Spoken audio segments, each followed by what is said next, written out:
Hi every one. இப்பொழுது ராசியை மையமாக வைத்து ஒருவரது சுபாவங்கள் என்ன, குணநலன்கள் என்ன, அவர்களுடைய ப்ளஸ் என்ன, மைனஸ் என்ன போன்ற அனைத்து விஷயங்களையும் விவரமாக பார்த்து கொண்டிருக்கிறோம். பிரபஞ்சம் எழுதிய விதி, அதாவது பிரபஞ்சம் ஒவ்வொரு ராசிக்கும் என்ன சொல்கிறது. நமது வீட்டில் இந்த சிம்ம ராசி நபர் ஒருவர் இருக்கிறார், அல்லது எனக்கு திருமணமாக போகிறது, சிம்ம ராசி நபர் ஒருவரை நான் திருமணம் செய்ய போகிறேன்.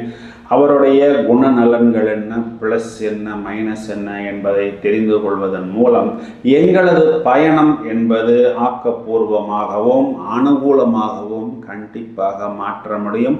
அதற்கு தேவையான அனைத்து சாராம்சங்களையும் இந்த பதிவில் நாம் கொடுக்கிறோம்.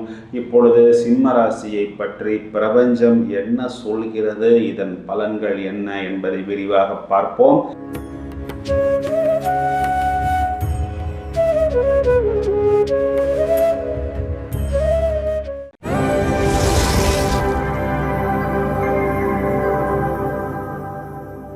சிம்ம ராசியின் அதிபதி சிங்கம். ஏதோ ஒரு படத்தில் கூட டைலாக் சொல்லுவாங்களே, சிங்கம் சிங்கிளாத்தாம்பா வரும் என்று சொல்வார்களே, அது இந்த ராசிக்கு நன்றாகவே பொருந்துகிறது என்று நாம் எடுத்துக்கொள்ளலாம். நிறைய சிம்ம ராசிக்காரர்கள் இவர்களுக்குத்தான் நாட்டையே ஆளக்கூடிய தகுதி அதிகம் உண்டு என்று சொல்வார்கள். மகத்தில் பிறந்தவன் ஜெகத்தை ஆள்வான் என்றெல்லாம் சொல்வார்கள். அதெல்லாம் சிம்ம ராசிக்காரர்கள் அந்த அரியணையில் உட்கார்ந்த பிறகுதான் பல ஜோதிடர்களாலேயே ஒற்றுக்கொள்ளப்படுகிறது. நாட்டை ஆளும் சக்தி இவர்களுக்கு அதிகம் உண்டு. வீட்டை ஆளும் சக்தி, ஒரு ஊரையே ஆளக்கூடிய சக்தி இவர்களிடம் உண்டு. சுதந்திரம் அதிகம் உண்டு. சுதந்திர உணர்வு, யாருக்கும் எங்கேயும் எப்பொழுதும் அடிபணியாமல் நிற்பது, தான் என்ற எண்ணம் அதிகம் உண்டு. ஒரு விதத்தில் இவர்களை ஒரு மாதிரி ஈகோயிஸ்டிக் பீப்புள் என்று சொல்லலாம். அரவணைத்து செல்வது அதிகம் வலுவானது.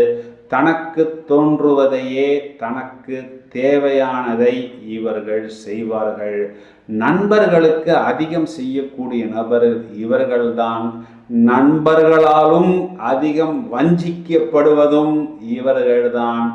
உடன் பிறந்தவர்களாலும் அதிகம் வஞ்சிக்கப்படுவதும் இவர்கள்தான். அதாவது இந்த சகோதர காரகன் என்று எடுத்துக்கொண்டாலும், அல்லது சுக்கிரன் 3ஆம் வீட்டின் அதிபதி என்று எடுத்துக்கொண்டாலும், அல்லது 11ஆம் வீட்டின் அதிபதி புதன் என்று எடுத்துக்கொண்டாலும், இங்கு புதன் 8ஆம் வீட்டில் நீசம், சுக்கிரன் 2ஆம் வீட்டில் நீசம். சுக்கிரன் உச்சமடைந்தாலும் அது 8ஆம் வீட்டில் உச்சம். சகோதரகாரகன் செவ்வாய் எடுத்துக்கொண்டால் உச்சமடைந்தால் 6ஆம் வீடு, விரயத்தில் வந்து நீசமடைந்தாலும் 12ஆம் வீடு. எனவே நண்பர்களாக இருந்தாலும் சரி, உறவினர்களாக இருந்தாலும் சரி, உடன் பிறந்தவர்களாக இருந்தாலும் சரி, ஒன் வே கம்யூனிகேஷன் என்று சொல்கிறோம் அல்லவா, இவர்களிடமிருந்துதான் அவர்களுக்கு அதிகமான பயன். இவர்களுக்கு இறுதியில் வந்து பார்த்தால் கொஞ்சம் ஏமாற்றம் என்று சொன்னாலும் அது மிகையாகாது என்பதுதான் நிதர்சனமான உண்மை. இதையும் தவிர இவர்கள் சுகஸ்தானம் என்று எடுத்துக்கொள்ளும் பொழுது 4ஆம் வீடு என்பது விருச்சிகம். இந்த 4ஆம் வீடு என்பது காலபுருஷ ராசி மேஷத்திலிருந்து கணக்கெடுத்து பார்க்கும் பொழுது 8ஆம் வீடாக வருகிறது. இந்த 8ஆம் வீடு என்பது அனைவருக்குமே தெரியும். ஏதோ ஒரு சில விபத்து அல்லது சில கண்டங்களை குறிகாட்டுவது. அதுதான் 8ஆம் இடம் என்பது அஷ்டமஸ்தானம் என்று ஜோதிடத்தில் சொல்லப்படுகிறது. எனவே அதிகமாக இந்த வண்டிகளை வாங்கி அதில் சின்ன சின்ன விபத்துக்கள், புதிதாக ஒரு பைக் அப்பொழுதுதான் வாங்கியிருப்பார், அந்த பைக் உடனேயே கீழே விழுகும். அல்லது வீடு கட்டும் பொழுது இவர்களுக்கோ, இவர்களது வாகனத்துக்கோ, அல்லது இவர்களது தாயாருக்கோ சின்ன சின்ன கண்டங்கள் என்பது ஏற்படும். இவை அனைத்துமே காலபுருஷ ராசி பிரகாரம் அமைப்பது. எந்த சூழ்நிலையிலும் இவர்கள் சூரியனை போல் பிரதானமாக ஜொலிப்பார்கள், அனைவரையும் கவர்வார்கள். மிடுக்கு, தன்னம்பிக்கை என்பது இவர்களுக்கு அதிகம். எப்படிப்பட்ட சோதனை வந்தாலும் அதனை சந்தித்து, இந்த பதிவின் தொடக்கத்தில் நான் சொன்னது போல், சிங்கம் சிங்கிளாக வந்தாலும் அந்த சிங்கம்தான் காட்டுக்கே அரசன் என்பதனால் உயர்நிலையை இவர்கள் அடைவார்கள். கஷ்டம் என்று எவர் வந்தாலும் தன்னிடம் இருப்பதை இவர்கள் எடுத்து கொடுத்து விடுவார்கள். 5ஆம் இடம் என்பது இங்கு பூர்வீகஸ்தானம் மேஷத்திலிருந்து சிம்மம் 5ஆம் இடம் என்று வருவதனால் இரக்கஸ்தானம். பொதுவாகவே இவர்களுக்கு இந்த இரக்க சுபாவம் என்பது அதிகம் உண்டு. சுயநலம் என்பது மிகவும் குறைவாகத்தான் இருக்கும். பொதுநலத்துடன் செயற்படுவார்கள். ஈகை குணம் என்பது இவர்களிடம் அதிகமாக உண்டு. கொஞ்சம் எமோஷ்னலாகவும் சென்சிட்டிவாகவும் கொஞ்சம் சூடாகவும் சுறுசுறுப்பாகவும் இவர்களை நாம் காண முடியும். எல்லா உதவிகளையும் மற்றவர்களுக்கு செய்துவிட்டு தங்களுக்கென்று ஒரு பிரச்சனை என்று வரும்பொழுது மற்றவர்களிடம் போய் இவர்கள் உதவி கேட்டு நிற்பதில்லை. எதிர்பார்ப்பின்றி இவர்கள் உதவி செய்வார்கள். மேலும் துயரம் இருந்தாலும் கோபம் இருந்தாலும் கோபம் இருக்கக்கூடிய இடத்தில்தான் குணம் உண்டு என்பதை நீங்கள் நன்றாக புரிந்து கொள்ள வேண்டும். எளிதாக மற்றவரால் கவரப்படுவார்கள். பலரால் காதலிக்கப்படுவார்கள். சிம்ம ராசி ராசி மண்டலத்தில் 5ஆம் இடம். 5ஆம் இடம் என்பது புத்திஸ்தானம். ஆனால் இவர்கள் அந்த காதல் உணர்வுகளை கூட ஒரு மென்மையாகவோ ஒரு மெல்லியதாகவோ வெளிப்படுத்த மாட்டார்கள். அதையும் கூட கொஞ்சம் பகிரங்கமாகத்தான் இவர்கள் வெளிப்படுத்துவார்கள். மேலும் இவர்களுக்கென்று ஒரு ஆளுமை உண்டு. பொதுவாக மற்றவர்களுடன் இவர்கள் கொஞ்சம் ஒத்துப்போவது கடினம். இவர்களுடைய ஒரு மைனஸ் பாயிண்ட் என்னவென்றால் புகழ்ச்சிக்கு மயங்குவார்கள். அதாவது இவர்களிடம் ஒரு காரியத்தை சாதித்து கொள்ள வேண்டும் அல்லது இவர்களை நாம் ஏதாவது ஒரு விஷயத்துக்கு ஒரு நல்ல பொறுப்பை ஒப்படைக்க வேண்டும் என்றால் இவர்களிடம் நாம் கொஞ்சம் புகழ்ந்து பேசும் பொழுது எவ்வளவு பெரிய ஆளாக இருந்தாலும் இவர்கள் இறங்கி வந்து விடுவார்கள். இதனை கொஞ்சம் நீங்கள் கவனமாக பார்த்து கொண்டு முயற்சிகள் மூலம் திருத்திக் கொள்ள வேண்டும். These persons are very independent, creative, தனித்து தெரியப்படுபவர்கள், புத்திசாலித்தனமாக நடப்பவர்கள், power at its peak, powerful persons from powerful places என்று எல்லாம் இப்பொழுது ஏதோ ஒரு திரைப்படத்தில் சொல்கிறார்களே, அது இந்த சிம்மராசிக்காரர்களுக்குத்தான் நன்றாக பொருந்தும். சென்டர் ஆஃப் அட்ராக்ஷன், நம்பிக்கைக்குரியவர்களாக இவர்கள் செயல்படுவார்கள். எல்லோருக்கும் செய்து கொண்டு தனக்கென்று இறுதியில் ஒன்றும் இல்லாமல் இருக்கக்கூடிய நபர்களும் இவர்கள்தான். எப்பொழுதும் இவர்களை சுற்றி ஒரு கூட்டம் என்பது இருந்து கொண்டே இருக்கும். மற்றவர்களுக்கும் அதிக மரியாதை கொடுப்பார்கள். அதே மரியாதையை இவர்களும் எதிர்பார்ப்பார்கள். மேலும் இவர்களது ராசியாதிபதி உச்சமடையக்கூடிய வீடு என்பது பாக்கியஸ்தானமாக இருந்தாலும் அதுவே பாதகஸ்தானமாகவும் வருவது என்பதனால் இவர்கள் உயர உயர உயர உயர எதிர்ப்புகளும் பிரச்சனைகளும் பாதகங்களும் அதிகம் இயல்பாகவே வந்து கொண்டுதான் இருக்கும் என்பதுதான் நிதர்சனமான உண்மை. மேலும் இவர்கள் இடம் வீடு மனை வாங்கும் பொழுது அதிகமான கோளாறுகளை சந்திக்கிறார்கள். காரணம், அங்காரகன் 12ஆம் வீட்டில் நீசம், 6ஆம் வீட்டில் உச்சம் என்பதனால் அதற்கென்று ஒரு கடன் வாங்கினாலும் அந்த கடனிலும் தீர்க்க முடியாத சிக்கல்கள், கடனை தீர்த்த பிறகும் கடன் தீரவில்லை என்ற அதிகமான அறிக்கைகளையும் கடிதங்களையும் கூட இவர்கள் பெறுகிறார்கள் என்பதுதான் நிதர்சனமான உண்மை. பொதுவாக நாம் சிம்மராசிக்காரர்களை ரொம்பவும் வலிமை நிறைந்தவர்களாகவும் டாமினன்ட் பர்சன்ஸாகவும் கன்வின்சிங் பவர் அதிகம் நிறைந்தவர்களாகவும் காண முடியும். இவர்கள் மற்றவர்களுக்குண்டான அதிகமான அக்கறை எடுத்துக்கொள்வார்கள், நல்ல சப்போர்ட் கொடுப்பார்கள், பலரை நன்றாக மோட்டிவேஷன் செய்வார்கள், மற்றவர்களை எளிதாக ஈர்க்கக்கூடிய அமைப்பு என்பது இவர்களுக்கு உண்டு.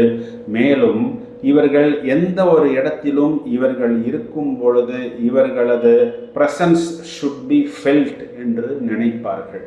அதாவது ஒரு முக்கியத்துவம் தங்களுக்கு வேண்டும் என்ற ஒரு எதிர்பார்ப்பு இவர்களிடம் இருக்கும். தங்களது சோகங்களையோ அழுகையையோ முடியாது என்ற ஒரு விஷயத்தையோ பொதுவாக இவர்கள் மற்றவர்களிடம் காண்பிப்பதில்லை. எப்பொழுதும் ஒரு விதமான ஒரு வைப்ரண்ட் எனர்ஜி இவர்களிடம் காணப்படும். ஒரு மெஜஸ்டிக் வைப்ஸ், அதாவது அவர்களுடைய அந்த லட்சணங்கள் அனைத்துமே அந்த அங்க அசைவுகளாக இருந்தாலும் அந்த உடல் அசைவுகளாக இருந்தாலும் ஒரு மெஜஸ்டிக்காக இருக்கும். இவர்கள் ஒரு ராயல் பர்சன்ஸ் என்று சொல்லக்கூடிய அளவுக்கு உண்டான ஒரு தேஜஸ் இவர்களிடம் காணப்படும். நல்ல power, perfect in communication, good control over others, அதாவது இந்த ஆளுமை, அட்மின் பவர் என்றெல்லாம் சொல்கிறோமே, அது தொடர்பான பணிகளில் நல்ல கமாண்டிங் பவர் நிறைந்தவர்களாக நாம் இவர்களை காணலாம். இவர்களுடைய அடையாளம் அதிகம் மேடான பகுதிகளில் நாம் இவர்களை பார்க்க முடியும். ஆட்சி, அதிகாரம், மேலும் பலரை கட்டுப்படுத்துவது, எதிர்ப்பு என்று எது வந்தாலும் அந்த தடை, அதனை உடை என்று சொல்வது பொதுவாகவே இவர்களுக்குத்தான் அதிகம் பொருந்தும். நான் ஏற்கனவே சொன்னது போல் இந்த 5ஆம் இடம் என்பது மதிமயங்கக்கூடிய இடம். காதல், கேளிக்கை, கேம்பிளிங் போன்ற விஷயங்கள் வரும்பொழுது பொதுவாகவே இவர்கள் கொஞ்சம் நாசுக்காக நமக்கு இவை அனைத்தும் தேவையா, இதனால் அபிவிருத்தி இருக்கிறதா என்பதை மட்டும் கொஞ்சம் யோசித்து தங்களை கட்டுப்படுத்தி கொள்வது புத்திசாலித்தனம். மேலும் உணவு சம்பந்தப்பட்ட விஷயங்களுக்கு அதிக முக்கியத்துவம் கொடுப்பார்கள். இவர்களை மற்றவர்கள் புகழ வேண்டும் என்று எதிர்பார்ப்பார்கள். இவர்களை விட இவர்களுடைய லைஃப் பார்ட்னர் அதிகமாக உழைப்பார்கள் என்பதுதான் நிதர்சனமான உண்மை. இதன் காரணம், இந்த ராசிக்கு 7ஆம் அதிபதி சனி என்பவர் கடினமான உடல் உழைப்பை வெளிப்படுத்தக்கூடிய ஒரு கிரகம். பொதுவாக இவர்களுக்கென்று வரும் பொழுது ஒரு லேட்டஸ்ட், காஸ்ட்லி, பிராண்டடான விஷயங்களை மட்டும்தான் இவர்கள் அதிகமாக உபயோகிப்பார்கள். அதாவது எந்த ஒரு பொருளாக இருந்தாலும் அதில் நம்பர் 1 என்று சொல்லக்கூடிய ஐட்டத்தை தான் இவர்கள் அதிகமாக விரும்புவார்கள். இவர்களது குழந்தைகள் அதிகம் வெளிநாட்டில் வசிக்கிறார்கள். இதன் காரணம், இவர்களுக்கு புத்திரஸ்தானாதிபதி 12ஆம் இடத்தில் உச்சம் என்பதுதான் இங்கே நாம் கவனித்து கொள்ள வேண்டும். மேலும் சின்ன வயதில் நிறைய சிம்மராசிக்காரர்கள் தங்களது அப்பாவுடன் ஏதோ ஒரு விஷயத்தில் கோபித்துக் கொள்கிறார்கள். அந்த கோபத்தை இவர்கள் வெளியே காண்பிப்பதில்லை. மனதுக்குள் அவர்களுடைய அப்பா மேல் அவர்களுக்கு ஒரு பாசம் இருந்தாலும் நிறைய சிம்மராசிக்காரர்கள் பொதுவாக சின்ன வயதிலோ நடு வயதிலோ கொஞ்ச நாட்கள், குறிப்பாக அந்த ஆண்கள் அப்பாவிடம் அதிகம் பேசாமல் இருக்கிறார்கள் என்பதை மட்டும் கொஞ்சம் கவனமாக நீங்கள் பார்த்து கொள்ள வேண்டும். மேலும் அதிகமாக கண்ணாடி அணிவது, உடல் உஷ்ணம் அதிகம் காணப்படுவது, எப்பொழுதும் அதிகமான பயணங்களில் ஈடுபடுவது, ஒரு பர்ஃபெக்ஷனுடன் இருப்பது எல்லாம் இந்த சிம்மராசிக்காரர்கள். சிம்மராசிக்காரர்கள் பெண்களாக இருக்கும் பொழுது செவ்வாய் என்பவர் வரக்கூடிய கணவரை குறிக்கிறார். இந்த செவ்வாய் இவர்களுக்கு 6ஆம் இடத்தில் உச்சம், 12ஆம் இடத்தில் நீசம். சிம்மராசிக்காரர்கள் ஆண்களாக இருக்கும் பொழுது எதிர்ப்பாளினர் சுக்கிரன், பெண்களை குறிகாட்டக்கூடிய கிரகம், 2ஆம் இடத்தில் நீசம், தனஸ்தானத்தில் அவர் உச்சமடையும் பொழுது 8ஆம் இடத்தில் உச்சமடைகிறார். அதனால் 8ஆம் இடம் என்பது அவமானம், தோல்விகளை குறிக்கும். எனவே பொதுவாகவே சிம்மராசிக்காரர்கள் எதிர்ப்பாளினருடன் பழகும் பொழுது மிகவும் கவனமாக, எந்த ஒரு பிரச்சனைகளும் இல்லாத அளவுக்கு புத்திசாலித்தனமாக தங்களை பார்த்து கொள்ள வேண்டும். சிம்மராசிக்காரர்கள் வழிபாடு என்று வரும் பொழுது சிவ வழிபாடு செய்வது, குரு வழிபாடு செய்வது, அங்காரகன் செவ்வாய்க்கு உண்டான வழிபாடு செய்வதன் மூலம் நல்ல ஏற்றம் பெற முடியும். இவர்கள் அணிய வேண்டிய அதிர்ஷ்ட ரத்தினம் மாணிக்கம் மற்றும் புஷ்பராகம். இந்த 2 ரத்தினங்களும் இவர்களுக்கு வாழ்வில் நல்ல மாற்றங்களையும் முன்னேற்றங்களையும் ஏற்படுத்தும்.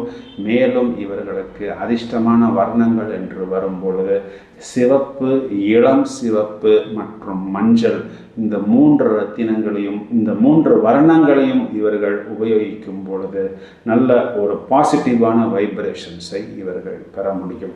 சிம்மராசிக்கு உண்டான அனைத்து சாராம்சங்களும் இந்த பதிவில் விவரமாக கொடுக்கப்பட்டுள்ளது. உங்களது நண்பர்களோ உறவினர்களோ சிம்மராசியில் வரும் பொழுது இந்த பதிவை நீங்கள் அவர்களுக்கு பகிர்ந்திடுங்கள். மேலும் பல அரிய தகவல்கள் தயாராகி கொண்டிருக்கிறது. தொடர்ந்து இணைப்பில் இருங்கள். வாழ்த்துக்கள். நன்றி.